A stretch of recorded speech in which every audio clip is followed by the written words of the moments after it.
Mrs. Bush, what attracted you to George Bush?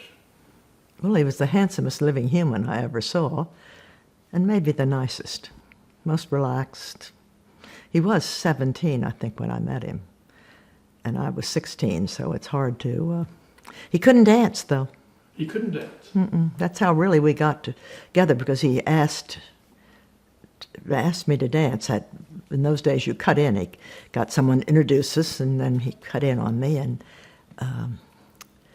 they played a waltz, and he said, I can't waltz. So we sat down and talked, and that was sort of it. So if he had gone to Berlin and danced on the wall, what kind of a dance would he have done? Oh, he wouldn't have gone to Berlin and danced on the wall. He's not a man who rubs it in. He's a man who is sensitive to other people's thoughts. And in truth, had he gone and danced on the wall, I think Gorbachev might have felt he had to answer in kind. And that would have made it much more difficult. Besides, he couldn't dance. Besides, he couldn't dance. How'd you get secretly engaged? How'd that happen? Well, his mother was very smart, besides being an absolutely fabulous woman. But George was home on leave, and she knew if she didn't invite me up to visit, why, then he'd be spending his time back and forth between the two of us. So she invited me up to visit, which I've discovered as a mother is a killer way. You either get rid of the girl or you get her, but it's a great way to weed them out. But his whole family was up here. It was his leave. He was, he was in the Navy and Air Force. And we were never left alone. They had 4 uncles and 4 young brides and a grandmother and grandfather and his mother and father. So we had to walk around outside, whether it was raining or mosquitoes or whatever else. And we sort of got engaged secretly. We were way too young to be engaged. What did you wrote, I can't speak for George Bush, but... Mm-hmm. But I fell in love at first sight, practically. James Bradley writes in Flyboys that when they talked 60 years after the war, George Bush said about his lost crew, I think about those guys all the time. I think that's true. What does it say about him? Well, it says that he's sensitive and caring and that he doesn't put his safety above others.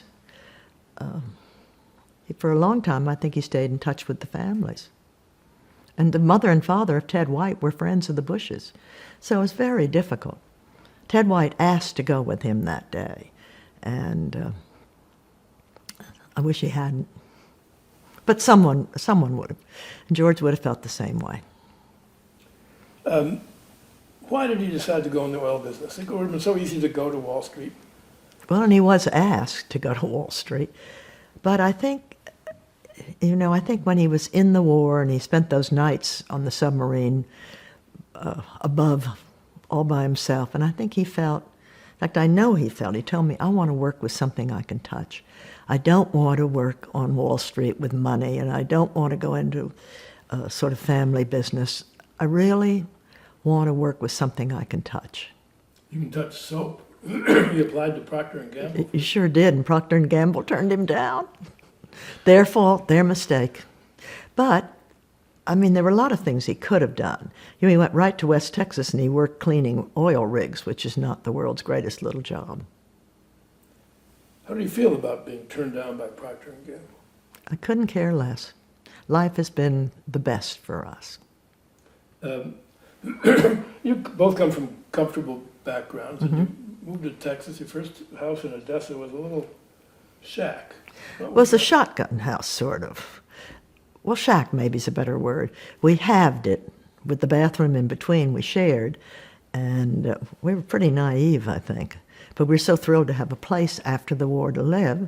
We shared it with 2 ladies and a little girl, and the ladies had really an inordinate number of male visitors. And the way this worked was you went in the bathroom, you went in the bathroom, locked their door, then went out, unlocked their door, and locked your door. Very often the men visitors did not do that, so we were banging on doors to use the facilities. Lud was a trooper in helping you cope with Robin's sickness. Yes. Lud went every single night. He was then a bon vivant bachelor in New York, and I heard later that he would leave the girls in the car downstairs, and he would come up, and every single night he checked on Robin. And one night the nurse said to me, well, one morning actually when I went over early, he said, your husband was here last night. I said, my husband wasn't here, he's in Texas. And she said, oh, yes, he was. And then it came to us, it was Lud Ashley who checked on her every single night. And sometimes I would go out on the porch to have a cigarette. I'm ashamed to tell you I was a smoker.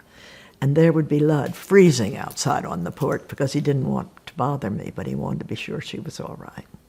And then he and Mrs. Bush buried her, so we could be in Texas with the children. He's a great friend. Well, he thinks the world of you. George wrote a touching letter to his mother. I think that there is about our house a need. A need. Where did that sort of sensitivity come from? Is it? I think his mother and his mother. I think his mother and his father was a wonderful man, but I really never saw him. I think George only saw him in any tears once when he said goodbye to go off to fly into the Navy. But his mother was a very caring, gentle, wonderful person. And George Bush is, they say if you want a friend, get a dog. Well, if you want a friend, get George Bush. He's very sensitive and loving. And he adored Robin, and she adored him. Tell me about when George's father was saying goodbye to him at Penn Station. Took him to Penn Station and put him on his father's about 6'4", and a great big man, looked like a beautiful Indian, really, black hair, and was always sort of stern to his children. And George said his father put his arms around him and had tears in his eyes when he said goodbye.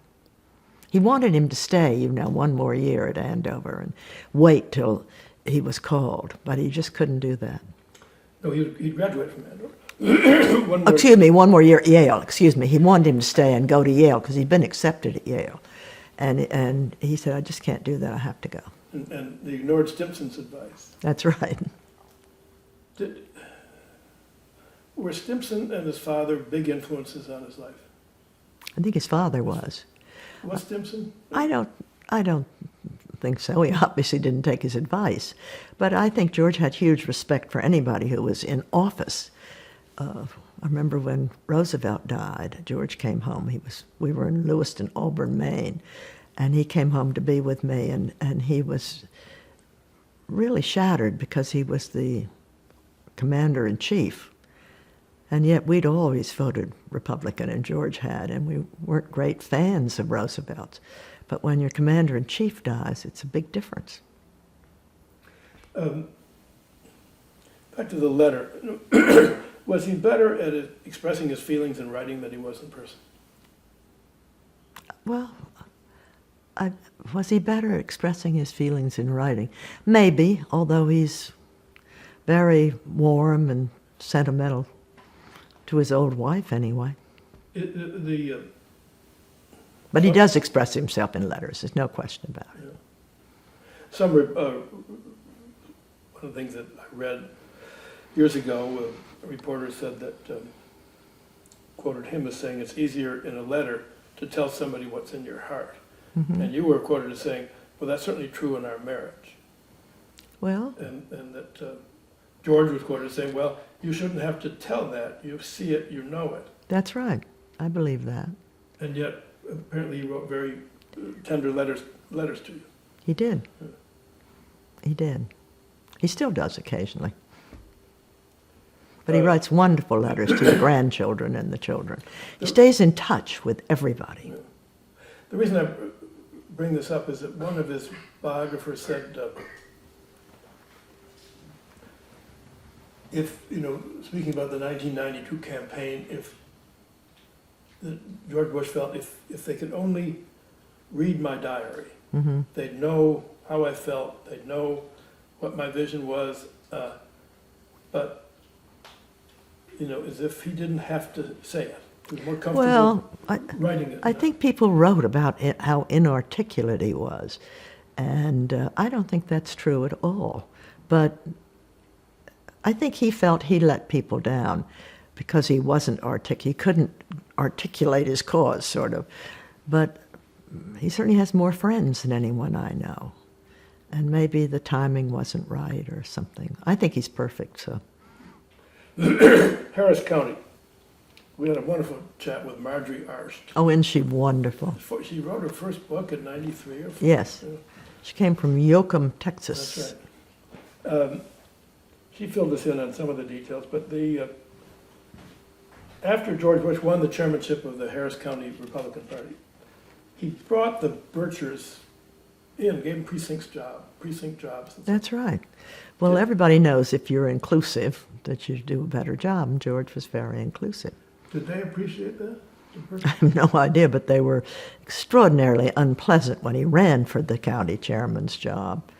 My dad at that time was president of McCall Corporation, and they printed and published Red Book, Blue Book, and McCall's. And they sent out, at one meeting we went to, the lights went out, someone was speaking, and papers were all passed down. When lights went on, it said, Mrs. Bush's father is a communist. He prints the Red Book.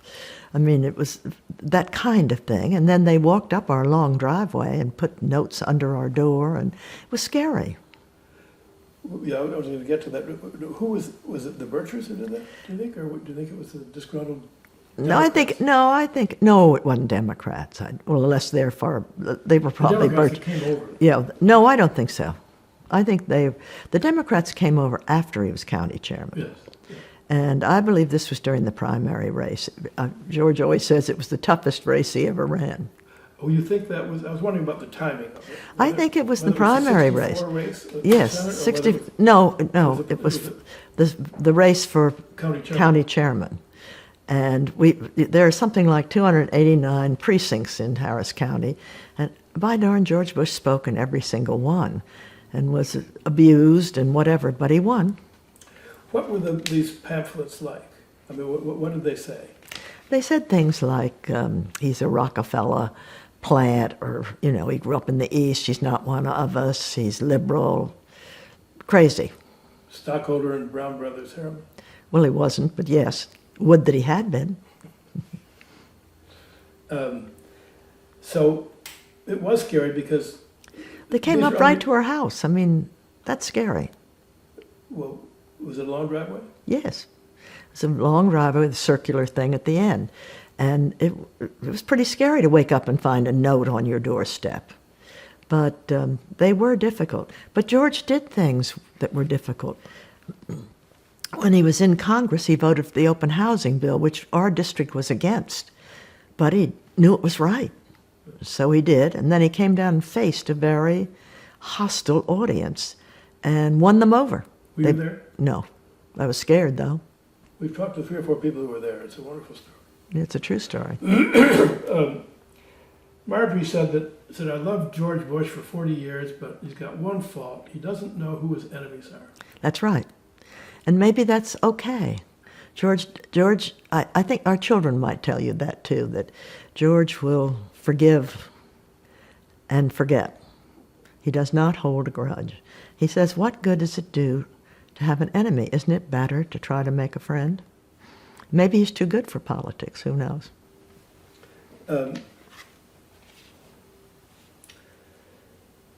He was pretty down when he lost the race in 1970 for Senate. He was. Was that as low as you've seen him? No. Robin's death was, even his dog Ranger was lower than that. But having said that, what I remember about that day was I had friends who invited me to come over and play tennis. And I was weeping so for him because I left the house. He was calling everybody who'd worked in his campaign to thank them and say, it's my fault. I looked all around for someone to blame. It was my fault. So I was weeping on the tennis court with them. And we finally decided to heck with that and went in and had a couple of martinis, and things looked better when I got home. When do you think he began to have an eye on the presidency? Was it then? That was a very important race. No, I don't think so. I honestly think he took each step at a time. I did read where you thought Nancy Ellis thought in the 1960, and that's baloney. I love Nancy, but that's baloney. Well, Parmet wrote that, and we tried to trace down the sources, and we couldn't. No, I think he made that up, or she made it up. I love her, but that is just not true, Yeah. in my opinion. I don't think he really saw himself as president until after these other jobs. And then he clearly, as President Reagan said, was quoting Brian Mulroney's new book, that George is the best qualified person to ever run for president of the United States. Brian Mulroney quotes Reagan as saying that? Yeah, in his new book. Out last week. Is that about the 80 race or the 88 race? The 88 race. 88. But I mean, that's why I think he didn't feel until he'd had those other jobs. China, the CIA, the United Nations, those were all jobs that prepared George for running for president. And then it didn't hurt him to be a very popular Republican National Committee person, although I thought, We'll get to that. yeah, He was so good at these administrative jobs, and he seemed to like them. he loved them. Was there, and I don't think he liked politicking or campaigning all that much. He did it pretty well. He liked it. But, He loved the people. but do you have a sense that he might have been happier in the administrative job? Was there something that? No. Oh. No, I think he loved being vice president because he really admired President Reagan. I think he was I think history will show he was a great president. Let's talk about Watergate. How did you feel when President Nixon offered him the chair? He offered it. He said, "I want to see you at Camp David." And I was up here and sent him off saying, under no circumstances be Republican National Committee chairman. It's just a no-end job. You'll be gone all the time. Please don't do that. So he went, and because he believes you never say no to a president, when President Nixon asked him to do that, he said yes. Or was it No. just the messiness of politics? No, it was just the messiness of politics, and we'd done so much in the way of politics and campaigning, and it just seemed to me that was just a very difficult job. I think he honestly liked it until Watergate really got going. I love the Nixon girls, and I wouldn't hurt them for anything, but we were both brought up by fathers who never told a lie if they could help it. I mean, if they didn't, might, but they never did. And Nixon lied to George, as did Haldeman and Ehrlichman. I mean, they really did lie to him. He just had never, and that's, I think, what Marjorie was saying. George couldn't believe someone look you in the eye and say, I had nothing to do with this, I have not lied. And then those tapes came out. I think that may have been a low for George, truthfully, a really big low. You wrote that it haunted him. In your It did diary haunt on him. January 14th, you wrote, I'm worried about George as he does not love his work. How could he, all this scandal? That's right. I mean, the scandal was devastating to George because he really trusted Nixon. How did he express to Nixon his feelings that Nixon should step aside? Well, he wrote Nixon a letter. He did more than that. Did he? Yeah, he stood up in the last cabinet meeting. Did he? Well, I Something wasn't I there. discovered late in the game. I was not in the cabinet meeting, so I don't know. But But I he know said- he wrote him a letter Yeah. and said, you know, sir, I think for the good of the country and for your own good, you should resign. It was a terrible time in our life. I used to play doubles with some ladies down in Washington, and it finally got so only Millie Dent and I could play. Her husband and George were the last two people in the cabinet to believe Nixon was telling the truth. It just was too unpleasant, so we played singles, which is not my favorite. Was he snookered by Nixon? He's just I guess so. trusting. Because nobody had ever looked us in the eye and said, you know, this is a lie. Snookered, is it? I would say, I guess that's a good word for it. I guess it is. It's hard to tell. But there's no he never was championing Nixon's cause with any sense that there had been a cover-up that Nixon. No, absolutely not. There were times in the White House where Chuck Colson, who has turned over a very good new leaf, but at that time would ask George to sign letters under his name. And George said, I can't do that. I've got to keep the party away from the scandal and scandal away from the party. I just can't do that. And so he did refuse to sign letters. He said, if the president talked to me about it, I would do it. But the president never did. In China, you know Michael Beschloss, the president? Very well. Mm-hmm. He wrote a little essay where he said that in China, George Bush learned that the Chinese detailed many of their best people to protocol, not substance. Does that ring a bell? To protocol and not substance. And that this would serve him well later. I think his sense of manners and his people skills served him very well in China. Yeah. I tell you, George, when we got there, all the diplomats said to us, oh, they'll never come for dinner. I mean, you can ask them. They come 1 in 10 times. So, of course, George would ask them 30 times, and they would come 1 in 10 times. So we had many more Chinese diplomats in our house than other people did. But he thought of great things, movies and sports. He played tennis with Chinese. I did Tai Chi with the Chinese. And I don't mean I went out in the park and did it. I went to a class with Chinese at 6 in the morning to learn Tai Chi. And we tried very hard to be part of it. We rode our bikes all over Peking. And we loved it. We had a very good time. When the telegram came from, what was your thought? From Kissinger? Back again? Here we're going. That remind you of Camp David? I didn't want... Why would that remind me of Camp David? I read that in your... Because... Oh, because he was called up there, you mean? Yeah.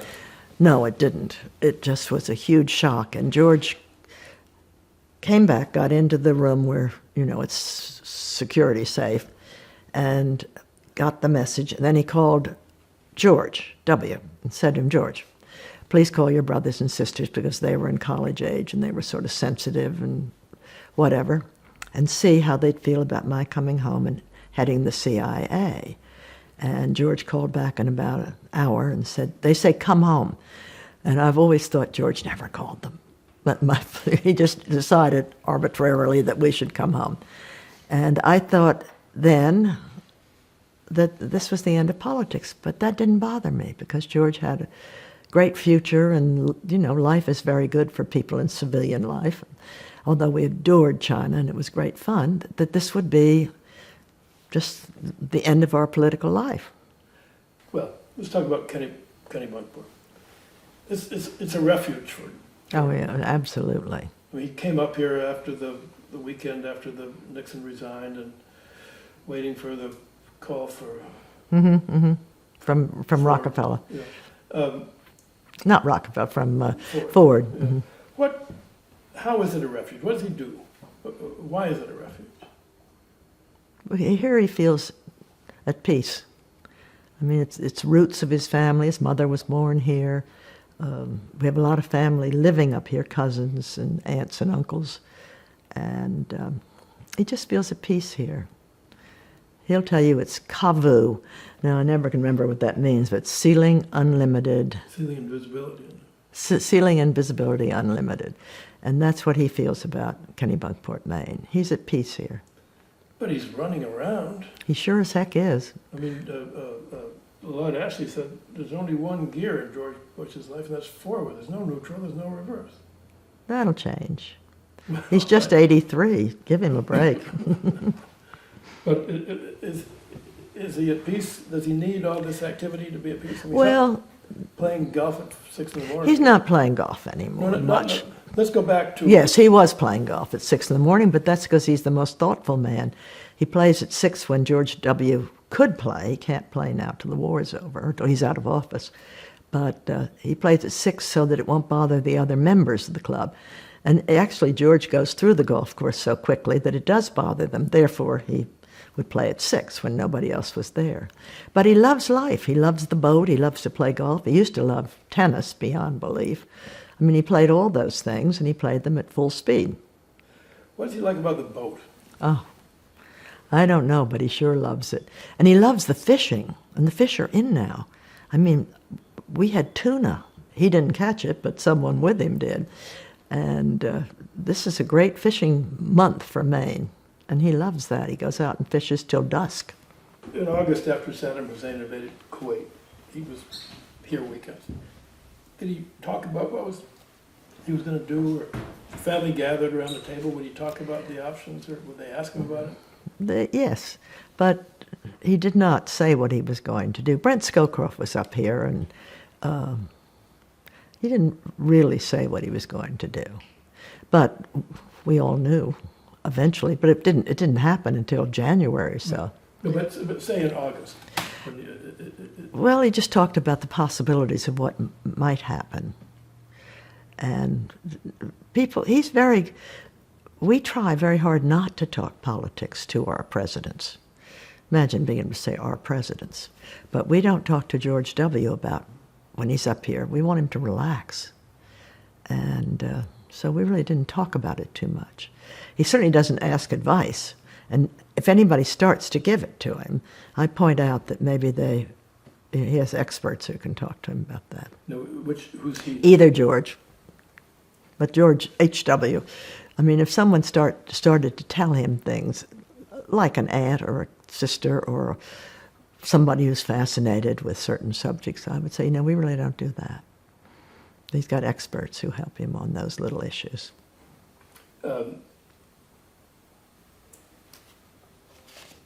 In the 88 campaign in New Hampshire, he was presented with this Senator Straddle ad.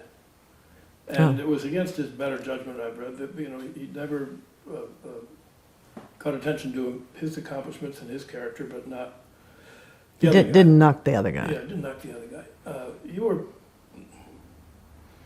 What was the discussion like about whether to use that?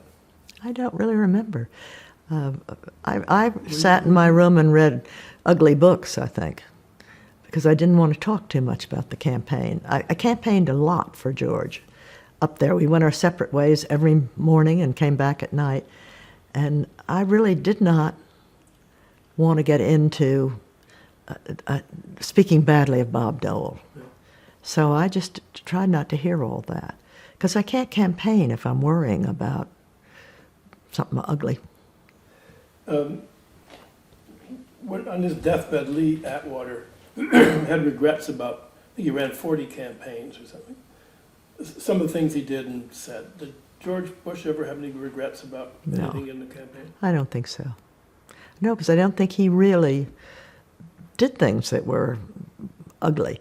You know, sometimes in campaigns, and it's hard to remember this on both sides of the campaign, people say things, people who work for you do things that are not great. And then you have to sort of put a rein on it. But very often, I'm perfectly willing to believe all these horrible things about the Democrats when George will remind me, it's the same for them as it is for us. People do things that they shouldn't do, that the candidate has nothing to do with. He's much nicer than I am. You were at Camp David with the family at Christmas before the Gulf War began. Oh, never forget it. What was it like? What happened? Well, Camp David before, I was thinking Noriega. No, before the Gulf War. Before the Gulf War. Didn't he write a letter? He wrote a letter to the children, a wonderful letter to the children. What did it say? Well, it said, this is what I'm going to do, and you have to do what you think is right. And you should go read the letter. I couldn't possibly tell you what it said. Well, what was the children's reaction? They loved their dad so that they thought it was whatever he would do was right. There was no discussion of being against him, but I was thinking, when was the Noriega thing? Because that was Christmas Eve. I don't know what year that was when we got the word that Noriega was captured. Was that the year before? 89, I think. Mm-hmm. This was 90. Mm-hmm. That was a big Christmas for us. The Gulf War hung over us all, but we played. I didn't, but they played volleyball, and I swam. Volleyball, it's called. I swam, and we really kept ourselves very, very busy, active. Was it the next weekend or shortly after that? It was the weekend before he was going to make a decision, and you wanted to keep his mind off the decision he had to make, so you invited the Hemingways and the Schwarzeneggers. Yeah. And that was great fun because it turns out both those women were very competitive. They had a lot in common, and they just really had fun. But boy, one was not going to let the other beat him in anything. And so they really had a good time, and that kept things going. Then it was icy, and that's when I broke my leg with George yelling, "Bail out, bail out." I didn't hear it, but I always blamed Arnold Schwarzenegger and claimed that he yelled at me, "Break a leg." He didn't. On the toboggan? Yeah. So stupid. What was the... did they keep his mind off of? Yes, they did. I don't know what he thought at night, but yes, they kept him very busy. And he, of course he thought about it all the time. The Schwarzeneggers were going to sit in the front row at church with you. Mm-hmm, mm-hmm. Was that, somebody didn't think that was a very good idea? Why not? Well, the Secret Service, somebody asked the Hemingways to sit there. Said, no, we do it all the time. They let the Schwarzeneggers, and then they insisted on it. Well, that's fine. They didn't want the Terminator to be seen in a picture. Well, that's baloney, too. Friends are friends, and George and Arnold have been friends for a long time. That's so silly. There were people in the administration who were critical of the decision to stop the war when he did. And apparently this was not in his inner decision-making group, but off stage. I remember. Who were they? I don't know, but they were there. I've forgotten names now. But I know they were there, and George did what the UN resolution called for. It would have caused a huge if we'd gone in with the other Arab countries. He wrote in his diary, and he said in a press conference that he didn't feel the elation that a lot of Americans felt when the war was ended. It had a ragged ending. Mm-hmm, mm-hmm. Did you sense that he was in a funk then?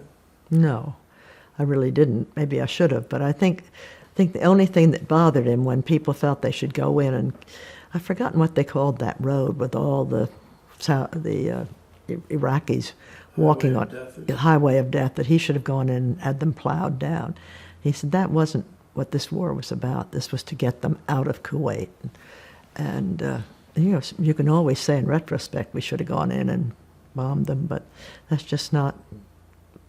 It would have been horrible. We would have had a total Arab uprising. Did you feel that? I mean, you've been so busy and so successful at orchestrating the successful end of the Cold War and the Gulf War, and you're in the spring of '91. The year before an election year, he's thinking about campaigning and fundraising and all that. Did that turn him off? I mean, he liked. I don't didn't think he like so. to make decisions? I think he loved that, but I know he was highly criticized. People felt he wasn't that enthusiastic about running.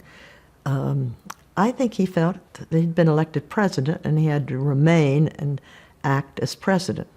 And it was very disappointing, to put it mildly, that he didn't win. I now think that we were saved the 4 most miserable years of our life. Why? I think the press would have been all over him worse than ever. And I think the Congress, he never had a Congress, Senate, or House. They would have just clobbered him. He would have gotten nothing done. And so I don't think we would have had the great Republican surge 2 years later. I don't think that we would have had all those governors and Congress people. I think probably it was better for the country. Newt? Baloney. Newt did you a favor? No, I don't know. Voting in the deficit reduction talks? I mean, No, terrible. Newt did us no favor. He helped bring in the contract for America and all the Republican. That part was good, but then he went in, fictionaried a little bit to George about what he was going to do. He apologized later, but it's too late. You would apologize to George Bush? When? Later, afterwards, but it's a little too late. But I think it maybe Newt saved us. Maybe. Miserable 4 years. I would have died if George had been criticized, as he would have been. Nothing he wanted to do would have happened. When he did announce, he didn't have the services of Lee Atwater, who had died, and Johnson Nunu, who had resigned, and Roger Ailes wasn't going to consult anymore. Did he feel alone out there? No. He didn't at all. He had a lot of good workers. He had George W. for starters. The perfect storm ruined your house. It did. Did you see the Secret Service video of the wave hitting the house? Mm-hmm. What was that like? Terrible. It was devastating. But life goes on, and, a lot of people's homes were hurt. We only read about ours, but all the way up and down the East Coast. And we had another home, the White House, temporarily, and so we could survive. A lot of people had a lot more trouble than we did. Because we've had several perfect storms in our life. We've just had one this year again that did in the living room and the. Really? Mm-hmm. That happened the day of the massacre in Virginia, and somehow or other, it put everything into perspective. We put the living room back together, new floors, new everything. He didn't like to lose to Bill Clinton, did he? No. I liked it less than ever. I think George, Bill headed the governor's education, program, and that he came to Williamsburg and worked closely with George on education. So I think he liked him, but he didn't like to lose to him. He didn't like to lose? No. Well, who does? In the post afterwards, when he jumped out of an airplane on his 75th birthday, Mm-hmm. what did you say to him then? Well, I didn't say what I'm quoted as saying, that dirty dog. He tells everybody that that's the largest free fall since the 1992 election. I really didn't say that. Oh, you didn't say that? He says it all the time. Of course I wouldn't say that. Maybe. I can't read the CAVU letter without Crying. Does family love transcend any political disagreements he might have with the 43rd president? He doesn't have any political disagreements with the 43rd president that you're going to know about or I'm going to know about. But family love is huge in our family. I mean, I really don't think they have political disagreements. Maybe there's a degree or something, but not. Family love's big with us. You say one bad word about one of our 5 children, and I might hit you right in the glasses. And he would too. Oh, he'd be nicer. Your son, Jeb, says that he loves his father so much, if he asked me to sit on a grenade, I would do it. He does say that. It's true. He would, and vice versa.